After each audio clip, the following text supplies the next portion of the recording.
డబ్బు, అనారోగ్యం, ఉద్యోగం, వ్యాపారం అప్పులతో బాధపడుతున్నారా? వెంటనే జేకేఆర్ గురువు గారికి కాల్ చేసి ఈ వెబినార్ లో జాయిన్ అవ్వండి. అమ్మ, కళ్యాణం కమనీయం. ఎన్ని యుగాలు గడిచినా, ఎన్ని సంవత్సరాలు గడిచినా కూడా మనకి సీతారాముల కళ్యాణం అంటే ఒక వైబ్రేషన్ ఉంటుంది. ఖచ్చితంగా వెళ్ళాలి, ప్రతి ఒక్కరు కూడా ఆహ్వానితులే అని చెప్పేసి. అయితే ఈ సీతారాముల కళ్యాణం ఏ దేవీ దేవతలకి కూడా ఆది అయితే మాత్రం సీతారాముల కళ్యాణం నుంచే వస్తుంది కదమ్మా. మిగతావన్నీ ఇప్పుడు వచ్చాయి. ఆ సీతారాముల కళ్యాణం వీక్షించడం వల్ల, అలాగే ఆ సీతారాముల కళ్యాణం రోజున మనం ఎలాంటి పనులు చేస్తే మనం అనుకున్నవి సాధించగలుగుతాం, ఇలాంటి విషయాలన్నీ కూడా తెలుసుకోవాలనుకుంటున్నాం. చైత్ర శుద్ధ నవమి బుధవారం, శ్రీ విళంబినామ సంవత్సరం, పునర్వసు నక్షత్రంలో మధ్యాహ్న సమయంలో కర్కాటక లగ్నంలో సూర్యుడు మేషరాశిలో ఉండగా 5 గ్రహాలు ఉచ్చస్థితిలో ఉండగా దశరథ మహారాజు భార్య కౌసల్యాదేవికి కుమారుడు జన్మించాడు. ఆయన తనలో తను ఆనందం పొందుతూ ఉండి అందరికీ ఆనందాన్ని కలిగిస్తూ ఆనందప్రదుడై ఉండేటటువంటి ఆత్మారామ స్వరూపుడు గనక, పరబ్రహ్మమే గనక ఆయనకి రాముడు అనే పేరు పెట్టాడు వశిష్ఠ మహర్షి. నిజానికి శ్రీరామనవమి రాముడి యొక్క జన్మదినం. కానీ ఈనాడు కళ్యాణం చేయడం అనేది తెలుగు వాళ్లకు ఒక అలవాటు అయిపోయింది. భద్రాద్రిలో రాముణ్ణి ప్రతిష్ఠించి, అంటే అంతకు ముందే అక్కడ వెలిసి ఉన్నటువంటి రాముడు, ఆ రాముణ్ణి మళ్ళీ దేవాలయం కట్టి తాను రామదాసుడైనటువంటి కంచర్ల గోపన్న శ్రీరామనవమి నాడు, అంటే శ్రీరాముడు జన్మించిన చైత్ర శుద్ధ నవమి నాడు కళ్యాణం చేయడం అనేది ప్రారంభించాడు. దానితో తెలుగు వాళ్ళందరూ ఆనాడు కళ్యాణం చేస్తారు. మీరు ఉత్తర దేశానికి వెళ్ళండి, ఆ రోజు కళ్యాణం ఉండదు. మళ్ళీ సెపరేట్ ఉంటుంది అంటారు వాళ్ళు కళ్యాణం చేయడం. అలా ఏముండదు. వాళ్ళు శ్రీరామనవమిని ఒక వ్రతంలాగా చేసుకుంటారు. కృష్ణాష్టమి వ్రతం ఎలా చేసుకుంటామో అట్లాగే శ్రీరామనవమి వ్రతం అన్నది చేయడం ఉంటుంది.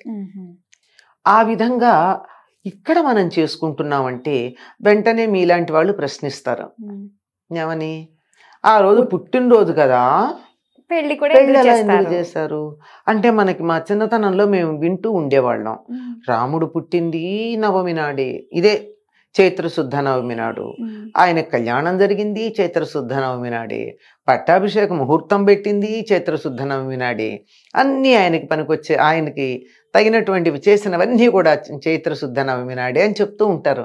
కానీ వాస్తవానికి కళ్యాణం జరిగింది ఆనాడు కాదు, పాల్గొన శుద్ధ పూర్ణిమ నాడు జరిగింది. కానీ మరి ఆ రోజున చేస్తాం. ఎందుకు అంటే చెప్తాను. దేవతామూర్తులకి కళ్యాణం చేయడం అనేటటువంటిది ఆగమ శాస్త్ర ప్రకారం ఏ ఏ సందర్భాల్లో చేయొచ్చో చెప్పారు.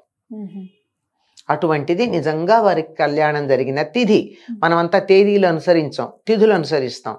ఆ రోజు వివాహం జరిగినటువంటి తిథి ఒకటి, ఆ రోజు చేయొచ్చు. లేదంటే జన్మ నక్షత్రం రోజు లేక జన్మ తిథి నాడు చేయొచ్చు. లేదంటే యజ్ఞయాగాది క్రతువులు చేస్తూ ఉంటే శాంతి కళ్యాణం చేయవచ్చు. దేవాలయం గనక ప్రతిష్టాపన చేస్తూ ఉంటే దేవాలయ ప్రతిష్టాపనలో భాగంగా, అది కూడా 4-5 రోజులు వరుసగా చేస్తారు కదా, అందులో భాగంగా ఒకరోజు కళ్యాణం నిర్వర్తించవచ్చు. ఇవేం కాదండి, నేను మొక్కుకున్నాను నేను చేస్తానని ఇష్టపడి చేయొచ్చు. తిరుమలలో స్వామివారి కళ్యాణం ప్రతిరోజు చేస్తారు. ఆయనకి రోజు కళ్యాణం జరిగిందా? ఏమ్మా, జరగలేదు. మరి ఎందుకు చేస్తున్నావు? భక్తులు మొక్కుకున్నారు. ఓకే. ఇక్కడ రామదాసు చేస్తున్నాడు. మనమంతా రామదాసు అంటే ఇష్టం కొద్దీ, రాముడంటే ఇష్టం కొద్దీ, రాముడి పేరుతో ఏం చేసినా మనకి పిచ్చెక్కిపోతుంది. అంటే భక్తితో, భక్తి ముదిరితే పిచ్చండో, వేరే పిచ్చి కాదు ఇది, భక్తి ముదిరిపోతే పిచ్చి. అటువంటి దాంతో మన రామదాసు చేస్తున్నాడు కదా, మనం అందరం చేసుకుంటాం అని చెప్పి చేస్తున్నాం. ఎంతగా అంటే, ఇప్పుడు ఇది ఆయన పుట్టినరోజేనమ్మా, పెళ్లి రోజు కాదు అని అన్నాను అనుకో, అందరూ నా మీద యుద్ధానికి వచ్చేస్తారు. తెలీదా, ఏం చదువుకున్నావా లేదా అని కదా. కానీ చెయ్యొచ్చు, చెయ్యకూడదు తప్పకుండా చెయ్యాలి కూడా. జన్మతిథి నాడు కళ్యాణం నిర్వర్తించడం అన్నది చాలా శుభప్రదం. దానికి ఆయన ఆ రోజు ముహూర్తం పెట్టుకున్నాడు కనుక అందరు ఆ రోజు చేస్తున్నారు. ఎంతగా అలవాటైపోయిందంటే ఎక్కడ ఒక్క 10 ఇళ్ళు ఉంటే ఆ 10 ఇళ్ల వాళ్ళు ఒక పందిరి వేసుకుని చేసేస్తారు. అసలు పైగా శ్రీరామనవమి పందిళ్ళు అని లోకంలో ఒక మాట కూడా ఉంది. తప్పనిసరిగా తాటాకులతో పందిరేసి చిన్నదైనా సరే మిగిలిందంతా మీరు పెద్దగా షామియానా వేయండి, కళ్యాణం వరకన్నా పందిరేస్తారు. భద్రాచలంలో కూడా అంతే, పందిరి తప్పకుండా వేస్తారు, తాటాకుల పందిరే వేస్తారు. దానివల్ల చల్లగా ఉంటుంది. మొట్టమొదట ఆయన ఆవిర్భవించినప్పుడు అక్కడ పోకల దమ్మక్కకి కలలో దర్శనమిచ్చి నేను ఎక్కడున్నానని చెప్పినప్పుడు అయ్యయ్యో రాముల వారికి ఆచ్ఛాదన లేదని ఒక తాటాకు తెచ్చి ఆవిడ ఆయన పైన ఆచ్ఛాదనగా కప్పింది. రోజు తాటిపండు నైవేద్యం పెట్టేది అది. అందుకని తప్పనిసరిగా తాటాకు పందిరి వేస్తారు. ఇది బ్రహ్మాండంగా అప్పటి నుంచి నిర్వర్తించుకుంటూ ఉన్నామమ్మా. ఎంతగా అంటే 4 ఇళ్ళు ఉన్న చోటే కాదు, ప్రతివారు తమ ఇంట్లో కూడా నిర్వర్తిస్తారు సీతారామ కళ్యాణం.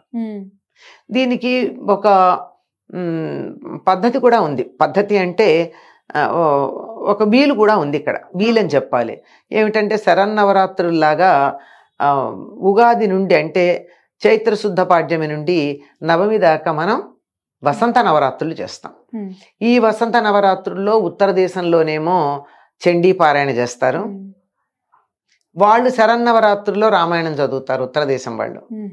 మనమేమో దక్షిణ దేశంలో శరన్నవరాత్రుల్లో అమ్మవారికి సంబంధించిన పూజలు, హోమాలు, యజ్ఞాలు చేస్తాం. ఇక్కడికి వచ్చేటప్పటికి వసంత నవరాత్రుల్లో రాముడిని పూజిస్తాం. అంచేత ఈ నవరాత్రుల్లో పూజించటానికి ఇది కూడా సౌకర్యంగా ఉంది, బాగుంది కదా. పాడ్యమి నుండి మొదలుపెట్టి 8 రోజులు పారాయణ చేసి 9వ రోజున ఆయన పుట్టినరోజు నాడు కళ్యాణం చేసుకుంటే చాలా చక్కగా అనువుగా సుకరంగా జరిగిపోయింది.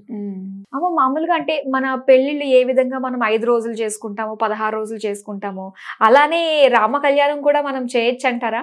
5 రోజులు 15 రోజులు కాదమ్మా, ఉగాది నుంచే మొదలు పెడతారు, ఇంకా ముందు నుంచే మొదలు పెడతారు.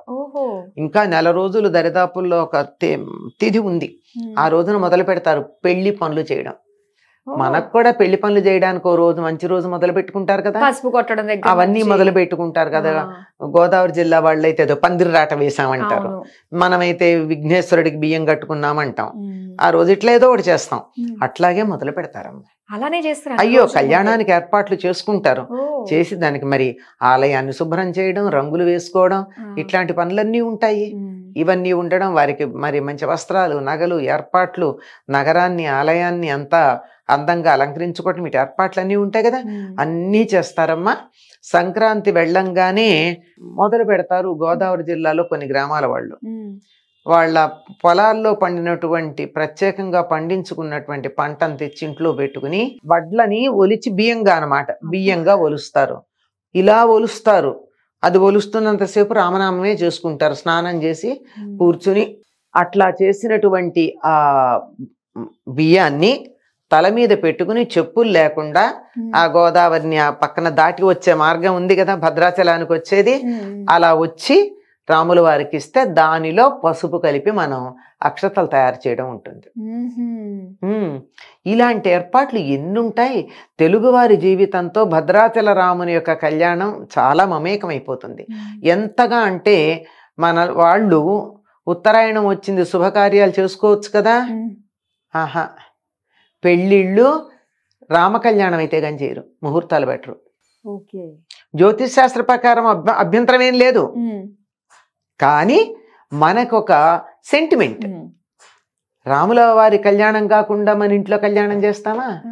కాదు, అంత ఇదిగా చేసుకుంటాం అన్నమాట.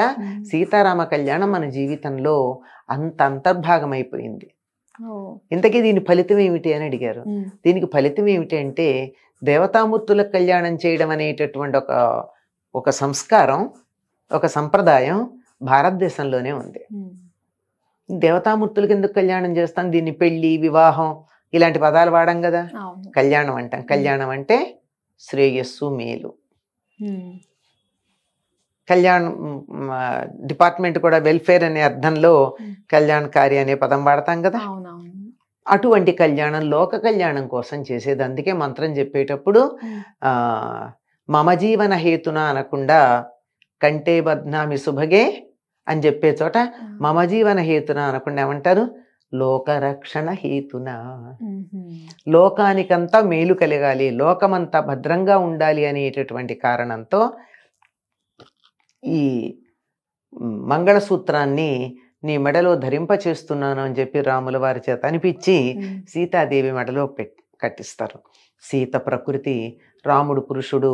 ప్రకృతిని పురుషుడికి అందించటం, లేదా పురుషుడు ప్రకృతిలోకి దిగి రావడం, ఆ ఇద్దరూ కలిసి మనందరికీ మేలు కలిగించటం అనేటటువంటి ఆంతర్యాన్ని సీతారామ కళ్యాణంలో మనం గ్రహించాల్సి ఉంటుంది. అంటే ముఖ్యంగా ఈ సీతారాముల కళ్యాణం రోజు ఏదైనా మనం తలపెట్టాలని, ఏదైనా కార్యక్రమాలు ఏమైనా చేపట్టాలన్నా ఆ రోజు నుంచి మనం ప్రారంభిస్తే, అంటే దానికి ఎటువంటి ముహూర్తం చూసుకోకుండా ప్రారంభించేటివి ఏదైనా ఉన్నాయంటే ఆ రోజు చేసుకోవచ్చు అంటారా? అంటే ప్రత్యేకంగా ఏం లేవు. అభిజిత్ ముహూర్తం అని ఒకటి ఉందమ్మా. అభిజిత్ ముహూర్తం అంటే మధ్యాహ్నం 12 గంటలు. ఆ 12 గంటల నుంచి 14 నిమిషాలు అంత అటు ఇటుగా, కొంచెం అటు ఇటుగా, అంటే సూర్యోదయ సూర్యాస్తమయాలను అనుసరించి మిట్ట మధ్యాహ్నం 12 గంటల సమయంలో, అంటే సూర్యోదయం సూర్యాస్తమయం ఈ రెండింటికి మధ్య ఉన్నటువంటి కాలాన్ని సరిగ్గా 2 పెట్టి విభజిస్తే దానికి అటు 7 ఇటు 7 నిమిషాలు. ఆ సమయంలో ఏదైనా సరే తిథి వార నక్షత్రాధికాలు చూడకుండా చేసుకోవచ్చు అంటారు. రాముడు జన్మించింది కూడా అటువంటి అభిజిత్ లగ్నంలోనే. Okay okay. మరి రామ కళ్యాణం గురించి అది చేసుకోవడం వల్ల ఎంత మంచి జరుగుతుంది మనకి. అంతే కదమ్మా, ప్రకృతిని తీసుకెళ్లి పరమపురుషుడికి అర్పించేటువంటి కార్యక్రమంలో మనం పాల్గొన్నప్పుడు, ఇప్పుడు అమ్మవారి తరఫున ఉన్న అయ్యవారి తరఫున అన్న తప్పనిసరిగా అక్కడికి వెళ్ళేటప్పటికి చెరో పక్క సర్దేసుకుంటారంతా. అది అందులో ఒక రకమైనటువంటి తాదాత్మ్యత వచ్చి అందరూ కూడా, అయితే కౌసల్యగాను దశరథుడుగా గాని, లేకపోతే జనక మహర్షి ఆయన భార్య రత్నమాలగా గాని మారిపోవడం జరిగిపోతూ ఉంటుంది. చాలా బాగా తెలియజేశారమ్మా. ఇంత చక్కగా మా అందరికీ తెలియజేసినందుకు ధన్యవాదాలు.